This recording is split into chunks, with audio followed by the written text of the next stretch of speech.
Penting sekali ya buat teman-teman petani. Jadi yang punya satu sprayer aja digunakan buat racun insektisida juga, untuk racun herbisida juga. Jadi itu sangat berbahaya teman-teman ya. Jadi kita setelah ini akan melakukan penyemprotan tanaman. Padahal ini kita sedang melakukan penyemprotan atau racun rumput. Gimana cara untuk membersihkannya agar nanti sisa-sisa dari racun rumput ini tidak nempel di tangki dan tidak membahayakan tanaman. Yuk kita bahas, itu modalnya cuma 2000 ya.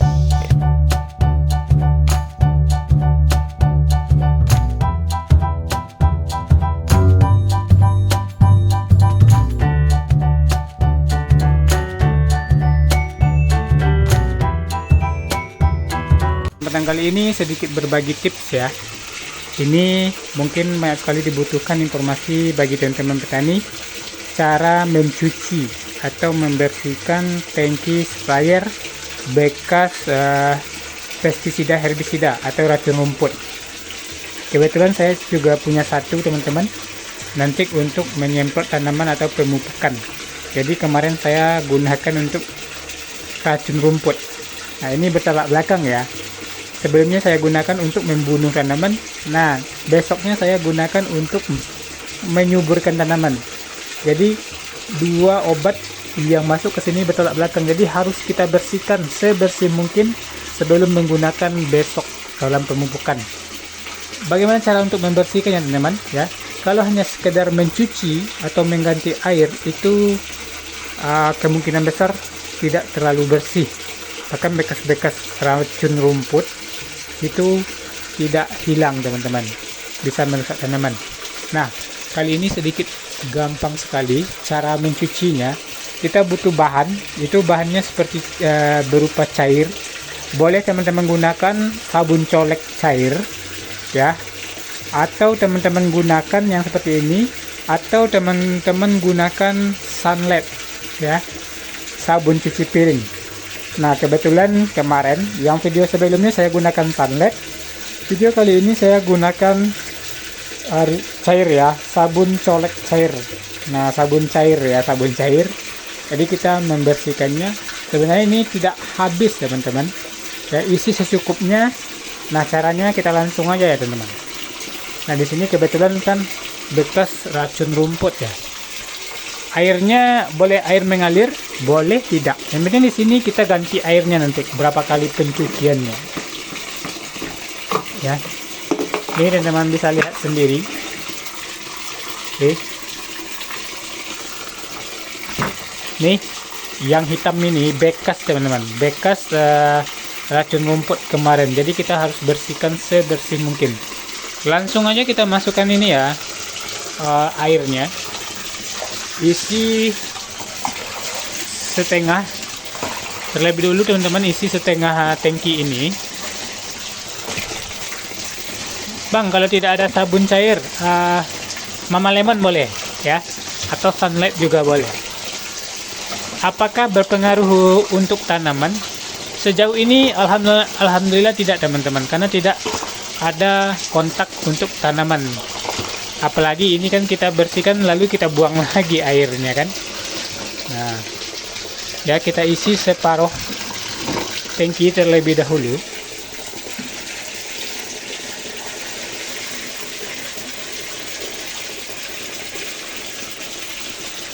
Oke. Lalu teman-teman masukkan ini secukupnya. Secukupnya sebesar apa bang? Nah, boleh teman-teman ya, lebih hemat ininya, lebih hemat ini. Kalau airnya banyak, lebih hemat sabun. Kita bersihkan secara manual sekali saja. Ya, boleh dalam airnya penuh, bersihkan secara manual tanpa sabun. Biar bekas-bekasnya beransur-ansur terbuang. Oke. Maaf ya, kita nggak pakai ini teman-teman. Kita nggak pakai alat taruh HP.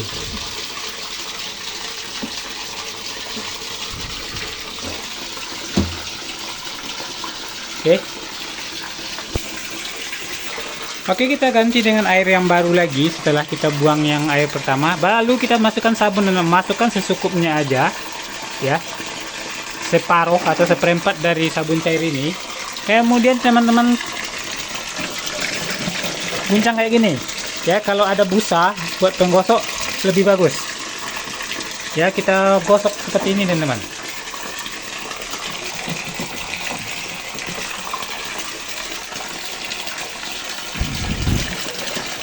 Insya Allah ini best kinclong nanti ya. Nah, usahakan penyaringnya, kalau semprotan elektrik buka dulu penyaringnya, kalau yang manual ya gampang ya. Nah teman-teman, kita gosok terlebih dahulu ya, kita bersihkan. Nah ini kita bersihkan bagian komponen dalamnya seperti saringan ini, kita buka dulu, kita bersihkan juga, kita cuci. Selanjutnya kita diamkan. Kalau teman-teman diamkan 1-2 menit itu lebih bagus. Nah usahakan penggosokan di dalamnya lebih rata ya teman-teman. Kenapa sabun ini? Kalau sabun ini biasanya yang noda-noda bandel yang nempel di bagian dalam tangki ini bakalan rontok ya, bakalan lepas dia. Nah, gosok sambil diansur tambah airnya teman-teman. Nah, kalau dirasa kurang ya, kalau dirasa kurang sabunnya boleh teman-teman tambah ya. Nah, penggosokan ini boleh teman-teman lakukan berulang-ulang sampai di dalamnya terasa lebih licin, artinya noda-nodanya yang pasir ataupun noda keraknya itu copot ya, atau mengelupas. Nih, selanjutnya jangan sampai lupa ya teman-teman ya, nozzle sama komponen stick itu dilepas. Mana yang bisa dilepas, dicuci teman-teman, nanti nempel lagi. Udah kita cuci bagian dalamnya, bagian nozzle-nya enggak ya. Nah kita cuci ya, cuci pakai sabun juga boleh ya, bagus ya cuci pakai sabun juga.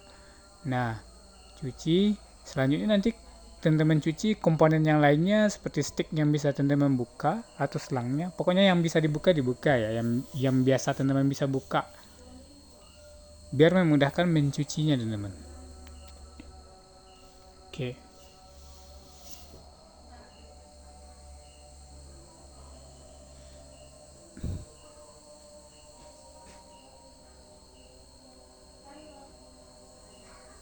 Selanjutnya kita bersihkan bagian sticknya. Nah sticknya bisa teman-teman bersihkan, siram seperti ini, bersihkan semampunya bagian luarnya. Setelah itu teman-teman pasang lagi. Kalau yang ini teman-teman, kelebihan dari mencuci spray elektrik ini, nah setelah itu kita bersihkan bagian-bagian yang tadi. Setelah bagusnya teman-teman, saya sarankan diamkan 1-2 menit air cucian sabun ya di dalam tank. Kemudian kita buang teman-teman bekas cucian sabun, kita buang dan kita bilas lagi dengan air bersih, air bersih yang baru ya, sampai teman-teman bilas 1 atau 2 kali teman-teman, bilas 1 atau 2 kali ya. Pembilasan ini gunanya untuk membersihkan bekas-bekas sabun, boleh teman-teman bilas 1 atau 2 kali. Nah setelah itu untuk membersihkan selang yang bagian dalam atau sticknya, kalau sprayer elektrik kita hidupin mesinnya ya sambil membuang air nih teman-teman, jadi membersihkan bagian stick bagian dalam ya. Kita goyang-goyang kayak gini. Nah setelah itu nanti kita keringkan teman-teman, kita buang semua airnya nih. Teman-teman bisa lihat alhamdulillah mulai bersih nih teman-teman ya, udah mulai bersih. Kalau udah mulai bersih ya aman, terima kasih.